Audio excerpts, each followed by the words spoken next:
Hello everyone, BPSC तंत्र में आपका स्वागत है। आज है 23 नवंबर और शुरू करते हैं आज का करंट अफेयर्स। ये देखिए, एक सामाजिक मैसेज देने का काम किया है हमारे विधानसभा अध्यक्ष विजय कुमार सिन्हा जी। इन्होंने हाल ही में संकल्प अभियान के तहत संकल्प अभियान शुरू किया, जिसके अंतर्गत वो और उनके परिवार क्या करेंगे, 5 तरह के सामाजिक बुराइयों को मुक्त करेंगे, अपने आप को सामाजिक अभिशापों से मुक्त करेंगे, जैसे नशा मुक्त, अपराध मुक्त, बाल श्रम मुक्त, बाल विवाह और दहेज मुक्त। ये 5 बुराई को ना तो ये फॉलो करेंगे और ना इनका परिवार फॉलो कर सकता है। और ये है सामाजिक वरदान, इनके थ्रू मतलब ये इनको फॉलो करेंगे। स्वच्छता है, योग है, जल संचय है, प्रकृति युक्त है, विरासत युक्त है। तो ये सिर्फ उन्हीं को नहीं, हम सबको करना चाहिए और हर एक नागरिक को करना चाहिए। 5 बुराइयों का त्याग करना चाहिए और 5 वरदान को अपने जीवन में शामिल करना चाहिए। और इनके भागीदार बने हैं हमारे डिप्टी सीएम ताराकिशोर प्रसाद। तो याद रखिएगा, इससे तो 2-3 क्वेश्चन ऐसे ही बन गया। विधानसभा स्पीकर कौन है हमारे? विजय कुमार सिन्हा जी हैं। डिप्टी सीएम ताराकिशोर प्रसाद और एक और हैं रेणु सिन्हा। और ये संकल्प अभियान जुड़ा हुआ है विजय कुमार सिन्हा से। तो ये पीटी ओरिएंटेड तो है ही, साथ ही साथ अगर जीवन के स्तर पर भी देखा जाए तो एक बहुत बढ़िया मैसेज है, खासकर हमारे यंग जनरेशन के लिए। ये देखिए, बिहार सरकार शुरू करने जा रही है किशोरी मंच। इससे क्या करेंगी, महिला मतलब बच्चे जो होते हैं, बालिका जो होते हैं, उन्हें आत्मनिर्भर बनाएंगी और एक तरह से फैसले लेने के लिए, फैसला लेने में उन लोग को बेहतर करना है कि किस तरह से। इसमें क्या होगा कि ये 10-10 बच्चों की टीम बनाई जाएगी, 10-10 बालिकाओं की टीम बनाई जाएगी, जो कि स्कूल का संचालन करेंगे। इन जिलों में लगभग शुरू करने की है, अभी तो प्लान्ड है, दिसंबर में इसको शुरू करना है। लगभग पहले ट्रेनिंग दी जाएगी, उसके बाद शुरू कर जाएगी। तो ध्यान में रखना है कि किशोरी मंच किससे जुड़ा हुआ है, तो महिला सशक्तिकरण भी हो सकता है और एजुकेशन भी हो सकता है, और बिहार सरकार शुरू कर रही है। ये देखिए, बिहार में 1.5 करोड़ घरों में दस्तक, इसका हर घर दस्तक का दूसरा चरण ये है, कोविड टीका से रिलेटेड है। इसमें होगा क्या कि 125 घरों पर एक मोटरसाइकिल मोबाइल टीकाकरण। याद रखना है, 125 घर पर एक मोटरसाइकिल मोबाइल टीकाकरण गठन किया जाएगा। 2 लोग होंगे, एक वेरीफायर होगा और एक वैक्सीनेटर होगा। सबसे इम्पॉर्टेंट यही है कि 125 घर पर एक मोटरसाइकिल वैन दिया जाएगा दूसरे अभियान में। और 1.5 करोड़ का लक्ष्य रखा गया है, देखिए जितनी जल्दी है। और अगर इसमें इंपॉर्टेंट देखिए तो पूरे राज्य में कितने हैं, 534 प्रखंड या ब्लॉक हैं। खासकर ऐसे क्वेश्चंस भी बीपीएससी कभी कभी पूछ लेती है, कितने ब्लॉक हैं। अभी पंचायत का चुनाव चल रहा है, तो पंचायती राज से रिलेटेड तो फैक्चुअल चीज़ को थोड़ा सा ध्यान में रखना है बस। ये देखिए कि सूबे में पहली बार साइबर ठगी में सजा मिले किसी को। ये खास कोई इंपॉर्टेंट लगा नहीं, बट ये साइबर ठगी, साइबर क्राइम जो है काफ़ी इंपॉर्टेंट है। तो ये पहली बार है कि कोई एक नाबालिग लड़का है, उसको नवादा जिले का है और उसको पहली बार ठगी में सज़ा मिली है। तो खैर हम लोग को ये पीटी ओरिएंटेड नहीं है। पीटी ओरिएंटेड में है कि ग्लोबल साइबर सेफ इंडेक्स में इंडिया का रैंक कौन सा है, या ग्लोबल साइबर सिक्योरिटी इंडेक्स में, और उसमें इंडिया का रैंक 10th है। यूएसए उसमें टॉप पर है और यूके और सऊदी, ये दोनों को सेकंड मिला है, मिली जुली, मतलब दोनों को समान मिला है। तो याद रखिएगा, ये पहला न्यूज़ था कि पहली बार किसी को सज़ा मिला था। हालांकि इससे रिलेटेड, साइबर क्राइम से रिलेटेड देखने वाली चीज़ है, आईटी एक्ट वगैरह, ये वही न्यूज़ है। इसमें बताया गया है कि धारा 66C के तहत सज़ा मिली है। खैर इसमें कोई खास है नहीं। ये देखिए, ये भी काफ़ी थोड़ा इम्पोर्टेंट है कि राज्य के 10 जिलों में पालना घर खोलेंगे। अब क्या है कि जो जेल में कार्य कर रही हैं महिला, उनके साथ बच्चे भी होते हैं, तो बच्चे को मतलब संभालना एक बहुत मुश्किल काम होता है। तो पालना वगैरह, सोने होने के लिए उन लोगों के लिए पालना घर, ये स्कीम जो चला रही है महिला बाल विकास चलाएगी। और इन जेलों में पहली बार में किया गया है कि इन जेलों में शुरू किया जाएगी। तो देख लीजिएगा, महिला बाल विकास की है। ये देखिए, बिहार में एक पनियहवा जगह है जहाँ की चेपुआ मछली काफ़ी फेमस है। तो पीटी ओरिएंटेड फैक्ट्स ये रहा कि ये कौन सी नदी के किनारे है। तो ये देखिए, एक नारायणी नदी है जिसमें चेपुआ मछली पाई जाती है। नारायणी नदी कहाँ से निकलती है? नेपाल से निकलती है और यूपी होते हुए बिहार में प्रवेश करती है। तो नारायणी नदी वही बॉर्डर पर है, हो सके कभी मिलाने के लिए दे दे कि नारायणी नदी कहाँ बहती है। और वहाँ का फेमस है चपुआ मछली। ये देखिए, अगर मैप में देखिएगा तो यहीं से है नारायणी नदी, यहाँ से निकल रही है। वाल्मीकि टाइगर रिजर्व हमारा हो गया और इधर से ये यूपी से होते हुए बिहार में प्रवेश कर रही है। तो नारायणी नदी याद रखिएगा, नेपाल, बिहार और बिहार और यूपी तीनों के बॉर्डर पर है। ये देखिए एक्सप्रेस वे, अभी बात हो रही है हर बार एक्सप्रेस वे की, तो इसमें बिहार काफ़ी पीछे चल रहा है। हालांकि बिहार को अभी चौथा एक्सप्रेस वे भी पास हो गया जो बिहार से गुजरेगा। तो अभी तक बिहार में एक भी एक्सप्रेस वे कंप्लीट नहीं हो पाया है, सब अंडर कंस्ट्रक्शन में ही है। और अगर बात की जाए पीटी ओरिएंटेड, तो देश भर में 1800 किलोमीटर जो एक्सप्रेस वे है और उसमें 930 किलोमीटर आपका यूपी में है। मतलब पूरे देश का एक्सप्रेस वे जो बना है उसमें आधा से ज़्यादा यूपी में है। और खैर बिहार से रिलेटेड अगर देखा जाए तो बिहार के लिए इम्पॉर्टेंट है, ये देखिए ये चारों एक्सप्रेस वे का नाम आपको याद रखना है। और चौथा थोड़ा सा इम्पॉर्टेंट हो जाता है, क्यों मैं बता रहा हूँ। तो पहला जो बिहार का बनेगा वो औरंगाबाद से जयनगर के बीच में है, प्रक्रिया चल ही रही है। दूसरा है जो रक्सौल पटना होते हुए कलकत्ता जा रही है। तीसरा बक्सर से भागलपुर है। और चौथा जो है गोरखपुर से सिलीगुड़ी है, याद रखना है इसी को, गोरखपुर से सिलीगुड़ी। इसकी जो खासियत है उसमें क्या है कि ये ग्रीनफील्ड होगा, पूरा का पूरा एक्सप्रेस वे हो जाएगा ग्रीनफील्ड होगा। और किसी भी पुरानी सड़क को एक्सप्रेस वे में शामिल नहीं करने की योजना है। मतलब टोटल का टोटल जो होगा वो नया बनेगा। और ये बिहार के गोपालगंज जिले से एंटर करेगी जो कि यूपी के साथ अपना बॉर्डर बनाती है, और किशनगंज होते हुए सिलीगुड़ी निकल जाएगी जो कि बंगाल के साथ हमारा बॉर्डर शेयर करती है। तो खासकर इस चौथे एक्सप्रेस वे का आप लोग को ध्यान रखना है जो गोरखपुर से सिलीगुड़ी के बीच में प्रस्तावित है। ये देखिए अब महिला थाना में, सिर्फ महिला थाना में ही नहीं बल्कि सभी महिला थाना में बनेगी क्या, हेल्प डेस्क बनेगी। एक्चुअली होता क्या है कि महिला जब केस करने पहुंचती है तो उसको हैंडल करने के लिए कई सारी जो प्राइवेसी होती है वो पुरुष के सामने शेयर नहीं कर सकती हैं। तो उसके लिए क्या करेगी, महिला हेल्प डेस्क बनेगी। तो हालांकि ये मेंस ओरिएंटेड है, बट इसमें पीटी ओरिएंटेड क्या है कि राज्य में अभी कितने थाने हैं, तो 1196 थाने हैं पूरे राज्य में। और कल ही हम लोग देखे थे कि रामपुर का चौरम थाना जो है वो SCRB में टॉप 10 में आ गया है, 10वां रैंक लाया है।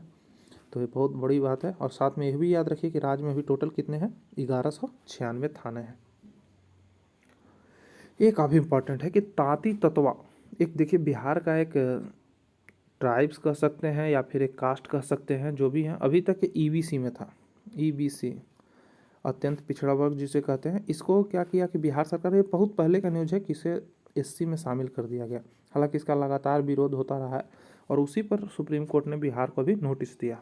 तो ध्यान में रखना है कि तांती ततवा बिहार में पाई जाती है, या फिर पाया जाने वाला एक कास्ट है, या फिर जो भी है ट्राइब्स कह सकते हैं या शेड्यूल कास्ट कह लीजिए। तो तांती बेसिकली ये बुनकर जाति के लोग होते हैं, बुनकर जाति से बिलोंग करते हैं, हथकरघा या हैंडलूम में काम करते हैं। तो काफ़ी न्यूज़ में भी रहा है, सुप्रीम कोर्ट का नोटिस आ गया, तो याद रखना है। ये देखिए पटना NIT में खुलेगा क्या, इसरो का सेंटर। पटना NIT में इसरो का सेंटर खुलेगा और नए कोर्स भी स्थापित किए जाएंगे। तो डायरेक्ट फैक्ट इससे बन सकता है या फिर डायरेक्ट क्वेश्चन भी साहब से पूछ सकती है कि इसरो का सेंटर पटना में कहाँ खुलेगा। ऑप्शन में IIT NIT या फिर अदर जगह दे सकती है। तो याद रखिएगा NIT पटना में खुलेगी। ये देखिए राजधानी में अटारी भवन का उद्घाटन आज होगा। अटारी भवन बेसिकली है क्या, अगर यहाँ से तो 2-3 क्वेश्चन बनेंगे आपके। अटारी का वाले फुल फॉर्म, तो agriculture technology application research institute. ATARI का फुल फॉर्म हो गया agriculture technology application research institute. और ये अटारी है किससे, तो कृषि से विभाग से रिलेटेड या फिर कृषि इंस्टीट्यूट से रिलेटेड। और कहाँ खुल रहा है, पटना में खुल रहा है। तो 3 क्वेश्चन आपके बन सकते हैं। और इसका उद्घाटन कौन करेंगे, तो नरेंद्र सिंह तोमर ये हो गए हमारे कृषि मंत्री। और राज्य कृषि मंत्री कौन हो गए, अमरिंदर प्रताप सिंह। तो ये चारों नाम याद रखें। नरेंद्र सिंह तोमर काफ़ी ज़्यादा चर्चा में रहे हैं ब्रिक्स सम्मेलन में भाग लेने से लेकर के। और अटारी याद रखिएगा, क्वेश्चन ऐसे ही पूछ सकता है अटारी किससे रिलेटेड है, कहाँ है, या फिर अटारी का फुल फॉर्म पूछ सकता है। तो काफ़ी इंपॉर्टेंट है, ध्यान में रखिएगा। अब यहाँ तक बिहार का ख़त्म हो गया, अब नेशनल करंट अफेयर्स है। तो ये देखिए अभिनंदन को जो ग्रुप कैप्टन थे और अब पाकिस्तान में अपने जहाज़ लेके गए थे, काफ़ी ज़्यादा चर्चा में रहे थे, उन्हें वीर चक्र से सम्मानित किया गया है। कैप्टन अभिनंदन को वीर चक्र से। कुछ दिन पहले भी इनको और भी बहुत ज़्यादा अवार्ड मिला है और क्वेश्चन भी इससे BPSC पूछ चुकी है। तो याद रखिएगा, वीर चक्र से इनको नवाजा गया है, कैप्टन अमरिंदर को। ये देखिए, आरबीआई की एक गाइडलाइन जारी हुई है कि सहकारी समितियां से आप लोग ज़रा सावधान रहिए। एक्चुअली हो क्या रहा है कि सहकारी समितियां जो है वो अपने नाम के पीछे बैंक, बैंकिंग या फिर ऐसा फील करवाते हैं कि वो एक बैंक है, असल में वो बैंक है ही नहीं। तो ना तो आप उनसे लेन देन ज़्यादा करें या फिर उनको, मतलब ये नहीं कि आप बैंक समझ के उनके यहाँ पैसा जमा कर रहे हैं या फिर उनसे ले रहे हैं, तो ये बिल्कुल ही गलत है। वो उसमें आपका पैसा फंस सकता है। और साथ ही साथ आरबीआई ने जारी किया है कि वो अपने नाम के पीछे बैंक, बैंकिंग या बैंकर्स वगैरह जैसे शब्द नहीं लगा सकते हैं। इसके साथ ही एक और न्यूज़ है कि पीएमसी का एक बैंक का विलय का मतलब दिया गया है। Punjab and Maharashtra cooperative bank का एक दिल्ली में यूनिटी स्मॉल फिनांस बैंक चलता है, यूनिटी स्मॉल फिनांस बैंक, तो इसको अधिग्रहण करने के लिए दिया गया है। बस याद रखिएगा कि दिल्ली में है यूनिटी स्मॉल फिनांस बैंक। और 3 नाम के लिए ये बैन किया गया है आरबीआई की तरफ से कि सरकारी बैंक 3 नाम बैंक, बैंकर्स, बैंकिंग वगैरह नहीं लगा सकते हैं। 29 सितंबर 2020 को ही गाइडलाइन जारी हुआ है। और ये देखिए कि एक अभी प्राइवेट कंपनी है मेक माई ट्रिप, अक्सर आप लोग देखे होंगे। ये एक तरह से आपका उड़ान वगैरह का प्लान करती है, साथ ही साथ होटल वगैरह जो भी सर्विसेज प्रोवाइड करवाती है। इसका और उड्डयन मंत्रालय में करार हुआ है उड़ान योजना को अच्छे से बढ़ावा देने के लिए और उसको बेहतर करने के लिए। तो याद रखिएगा कि उड्डयन मंत्री का किसके साथ हुआ है, तो मेक माई ट्रिप, मेक माई ट्रिप। आंध्र प्रदेश में देखिए 3 राजधानियां जो बनाने वाली थी वो कानून वापस ले लिया गया। बहुत ज़्यादा विरोध इसका चल रहा था, लगभग हर दिन जब से जारी हुआ है कि हम लोग 3 राजधानियां बनाएंगे, उसके बाद से विपक्ष के द्वारा लगातार वहां विरोध किया जा रहा है। हालांकि इसके बाद वापस लेने के बाद भी जगन मोहन रेड्डी ने कहा है कि हम लोग डिसेंट्रलाइज मतलब लाएंगे, विधेयक अभी लाएंगे, उनकी जो प्लान है, क्योंकि वो जिस वे में प्लान करना चाहते हैं वो अलग वे है, विपक्ष उसे हो सके अलग वे में ले रही है, या फिर उनका जो भी हो बिल फिर से लाने की बात की गई है, लेकिन फिलहाल इसको वापस ले लिया गया है। तो देखिए कौन कौन सी राजधानी बनाने वाले थे। विशाखापट्टनम में कार्यकारी राजधानी बनाते, अमरावती में विधायी राजधानी और कुर्नूल में न्यायपालिका राजधानी बना सकते थे। बट इसकी वापसी के साथ अभी फिलहाल एक राजधानी हो गया है, वो भी अमरावती। तो ध्यान में रखना है, अगर फिर से बिल लेके आते हैं तो फिर चर्चा होगा इसका, लेकिन फिलहाल अभी वापस ले लिया गया। ये देखिए देश में पहली बार घरेलू कामगार का सर्वे शुरू हुआ है। देखिए इसमें क्या हो रहा है कि अभी कोविड के चलते बहुत से लोग हैं जो घर पे आ गए हैं और कई मजदूर वापस नहीं जा रहे हैं। तो एक तरह से देश में छिपी हुई बेरोजगारी भी हो रही है। हो सके घर के काम में, घर के कृषि काम में 1 लोग की ज़रूरत है बट 5 लोग काम कर रहे हैं, या फिर घर के जो लोग हैं काम कर रहे हैं, कितने घंटे काम कर रहे हैं, क्या उनका पोटेंशियल है, सारी जानकारी जुटाई जाएगी और इसके तहत मजदूरों का पर डे वेतन तैयार होगा, या फिर बहुत सारे चीज़ है जो निकल के सामने आएगी। कोरोना के कारण बहुत से लोग मतलब अब बाहर जाने से कतरा रहे हैं, तो इसके लिए मजदूर के ऊपर या फिर घरेलू कामगारों के ऊपर एक नया सरकार रिपोर्ट लेके आने वाली है बहुत जल्द, लगभग साल भर के अंदर काम पूरा कर लेगी। ये देखिए अब नेशनल न्यूज़ खत्म, अब इंटरनेशनल न्यूज़। अफगानिस्तान में धारावाहिक पर रोक। अभी कुछ दिन पहले ही आपने देखा था कि अफगानिस्तान ने आईपीएल प्रसारण पर रोक लगा दिया है, और अभी जो है सीरियल्स जो कि देखा जाता है उस पर रोक लगा दिया है। और इसी के साथ ही महिला पत्रकारों के लिए हिजाब अनिवार्य कर दिया गया है। मतलब आप न्यूज़ भी पढ़िएगा तो हिजाब के अंदर ही आपको पढ़ना है। तो दिन दूर नहीं जब बहुत जल्दी यहाँ शरीयत कानून लग जाएगा और वही कोड़ा से देने वाली सज़ा वगैरह शुरू हो जाएगा। यही एक फ़र्क होता है शायद लोकतंत्र में, और मतलब खैर छोड़िए। ध्यान में रखना है कि अफगानिस्तान और धारावाहिक बैन कर दिया है, इससे पहले वो आईपीएल भी बैन कर चुका था। ये देखिए एथलेटिक्स युगांडा के जो हैं जैकब किपलिमो ने हाफ मैराथन में एक वर्ल्ड रिकॉर्ड बनाया है। तो थोड़ा सा आपको ध्यान में रखना है। पिछली बार भी एक मैराथन से क्वेश्चन आया था सुराकी टाटा वगैरह को लेकर के। तो याद रखिएगा कि जैकब ने लिस्बन हाफ मैराथन में 57:31 सेकंड में पूरी की। तो नाम इनका सिर्फ याद रखिएगा, जैकब किपलिमो युगांडा के रनर हैं और एक नया रिकॉर्ड बनाया है किपलिमो। ये काफ़ी इम्पोर्टेंट है।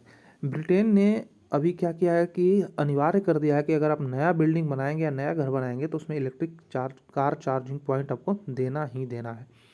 क्योंकि देखिए जलवायु परिवर्तन को लेकर के हर देश चाह रहा है कि जितनी जल्दी हो पेट्रोल डीजल गाड़ियों को ख़त्म करके इलेक्ट्रिक वाहन को लॉन्च किया जाए, क्योंकि जितना ज़्यादा प्रदूषण का स्तर बढ़ रहा है, जलवायु परिवर्तन हम लोग देख रहे हैं, उसको लेके हर जगह मीटिंग भी चल रही है। अभी हाल फिलहाल में COP26 की मीटिंग हुई, तो ये काफ़ी अच्छी न्यूज़ है कि देखिए अब हर घर अगर नया बिल्डिंग चार्जिंग पॉइंट देगा, हो सके अगर मान के चलिए कि किसी का भी बैटरी कहीं भी डिस्चार्ज होता है वो अपना यूज कर सकता है। अब कहीं चार्जिंग स्टेशन पर जाने की ज़रूरत नहीं है, अगल बगल में भी लोग, और घर पे अगर रहेगा तो आप खुद ब खुद अपना चार्ज कीजिएगा, और जब घर पे चार्जिंग हो जाएगा तो पेट्रोल और डीजल गाड़ी को आप खुद अवॉइड कीजिएगा। तो ये बहुत अच्छा इनिशिएटिव है। पीटी फैक्ट से याद रखना है कि कौन सी अभी कंट्री है जो electric car charging point new building में अनिवार्य कर दी है, तो ये ब्रिटेन है।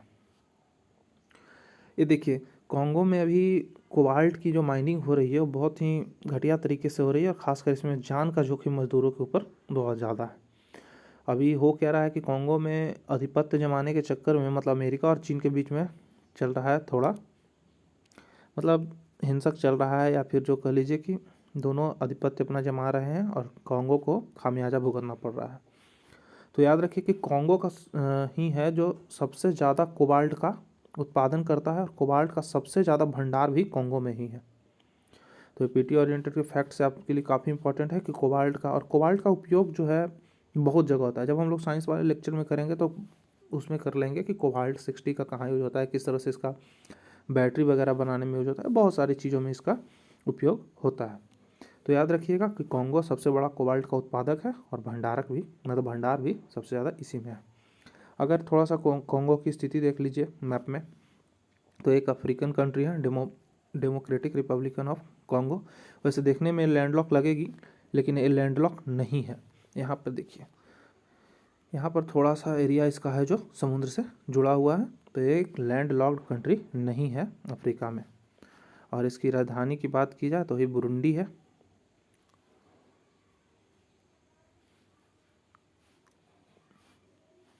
तो ये कॉन्गो है, माफ़ कीजिएगा, इसकी राजधानी को लेके खुद विवाद है, कुछ जगह किशाशा और कुछ जगह ब्रोजविल्ले करके दे रहा है। तो कॉन्गो की अभी राजधानी दो शायद है, देख लीजिएगा, एक किशाशा और एक ब्राज़विले। यहाँ पर ज़्यादा गूगल पर भी कंफ्यूज कर रहा है, बुरुंडी इसकी राजधानी नहीं है। तो चलिए आज के लिए बस इतना ही।